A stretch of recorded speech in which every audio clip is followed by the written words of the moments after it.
Hey everyone, this is Stacey T coming to you with another video. Had some things that was on my mind that I wanted to share with you.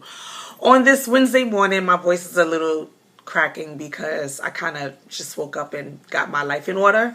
So I wanted to talk to you really quickly about a topic that I wrote for this amazing website called The Optimistic Divorcees. I wrote a blog entitled Why Can't We Talk About It? And it's really dealing with the fact that as women, particularly black women, we do not talk about the things that we go through. We have lived through generations and generations of vicious cycles of you go through whatever you're going through and you don't talk about it, you don't discuss it, you just deal with it on your own and hopefully everything will work itself out. And I woke up this morning with just really heavy because of things that's just going on, not with me personally, but just things that are going on in general. And I think that one of the reasons why we do not talk about the things that we go through with relationships and the hurt and the pain is because we have not forgiven ourselves, or we find it hard to forgive ourselves. That's one reason. I know that there are many, but I think that that's one reason we do not forgive ourselves. We get mixed up in certain situations and we can't get out of it, and we don't forgive ourselves. You know, we tell ourselves like, why was you so stupid? Why didn't you see the signs? Why are you still with him? Why are you dealing with this? Why are you dealing with that? And then we live in a very opinionated society. This day and age, like everyone has something to say about what is going on with everyone else's life except their own. Whether you blatantly hear about it from the person and they confided in you and they're telling you what's going on with their lives and you go and you spread it and then it becomes gossip, or whether you hear things through the grapevine, which is still gossip. Everyone has something to say about what is going on in their life. Oh, she's stupid. If I was high, I wouldn't take that. And she's doing this and this, that, and the third, and blah, blah, blah, blah. And because everyone is so opinionated, who wants to share their pain? Because it's going to become greater pain. Because now I'm trying to bleed on you and tell you what's going on with me, and you're judging me. You are spreading what I'm telling you in confidence to other people. You are very opinionated about what's going on with me. I have a hard enough time dealing with the fact that I allowed whatever I allowed one time or three times or for 5 years, for so long. And because of that, we hold on to the things that we've gone through, and then we tell ourselves like, no one's going to want you. No one loves you. This is the best that it's going to be. Nobody's going to want me after this. Like, I'm so broken, and how could you be so stupid? And I went through that. How could you be so stupid to get caught up in X, Y, and Z? Why was you so foolish? How did you not see the signs? And after you saw the signs, why did you continue? All in the name of love. You have to forgive yourself. Yes, you made some mistakes. No, you are not stupid.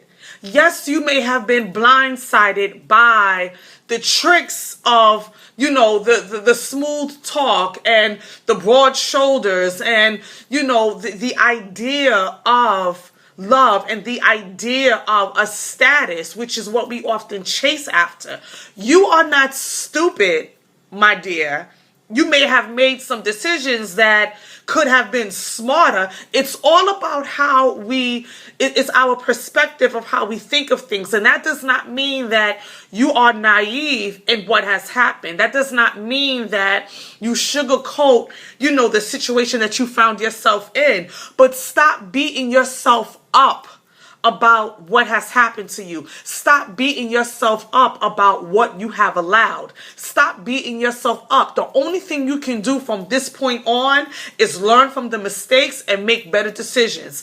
Take those lessons that you learned, no matter how hard they are, and take the lesson out of it and turn it into a blessing, so that one, you can share with somebody else and let somebody else know that they don't have to live the way that they're living. They don't have to accept the things that they are accepting. And as long as they have breath in their body, they can rise above whatever situation that they are in. I truly believe that. Why? Because I lived it. I lived it. I went through it. I survived from it, and I am thriving as a result of it. And I will again say, do I have a man?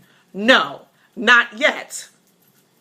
Okay, not yet. Where is he? I don't know. I'm not looking for him. I'm not checking for him. I'm not going around searching for him.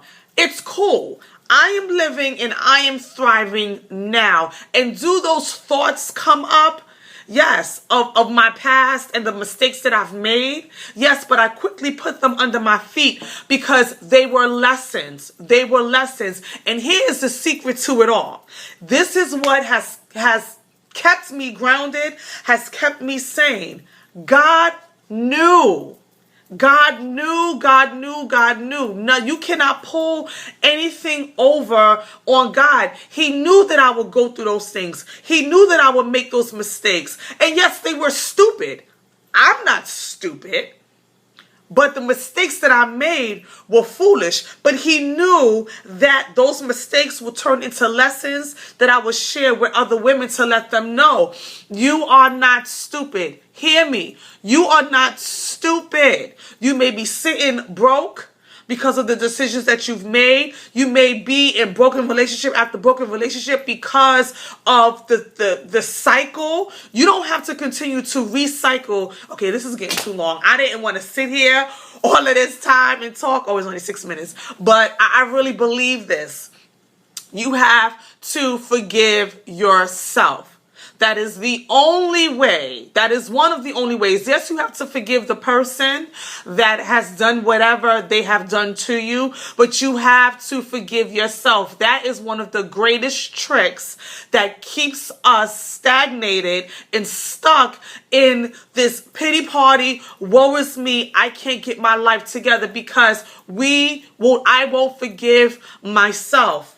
And because I don't forgive myself and I live in shame and I live in guilt and I live under the voice of people that know of whatever it is that I've gone through or gotten myself into, and they will either consciously or subconsciously try to keep you oppressed in whatever it is that you have gone through, whatever you have lived with, because they don't know any better. Break the cycle today.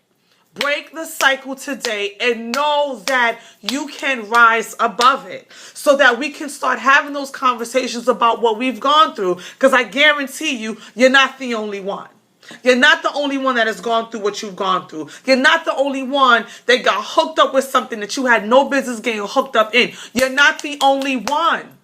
Okay? And until we can talk about it, and I'm not saying that your testimony is for everyone. Everything is not for everybody's ears. But if you could just find that one person that it will come here and it will stop here and it won't go out to the world. And even if you don't have anybody to talk to, you can talk to God and you can journal.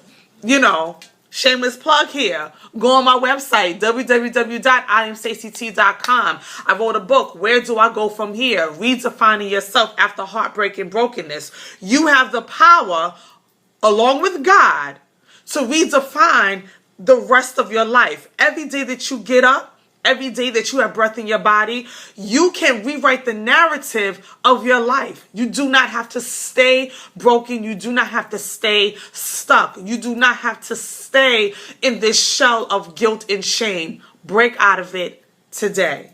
Okay? I'm going to be creating journals so that you can journal your progress along the way if you choose to read my book. But I tell you, if it's that serious, if it's that critical, go to Target, go to Walmart, go to CVS. I know you bought school supplies for your kids. Open up the packs of loose leaf paper and start writing whatever it is that you need to do to break out of the claws and the fetters and the shackles of brokenness and heartache and disappointment and abandonment and guilt and shame. Do it today. The seasons are changing. The holidays are coming. And it has been said that the holidays is one of the most critical times of the life. Cuffing season, Netflix and chill season is starting, all this other crap. You don't want to get hooked up and linked up with stuff that's crazy when the holidays are coming and loneliness reaches its peak. Start today. Start your healing today. It is not your fault. And even if it is something that you've gotten yourself into, you don't have to stay there. Let's start talking about it. Check out my blog on www.theoptimisticdivorcees.com. www.theoptimisticdivorcees.com. Read my blog. Find a sister girl that you can bleed on, someone that you can trust. Above all, you have the power along with God. You can't do it without God. And God is not going to move unless you make that conscious effort to move into a life of wholeness. I'm Stacey T. I am trying to help women gain their peace and their self-love back, one heart at a time. I love you and enjoy your day. Peace.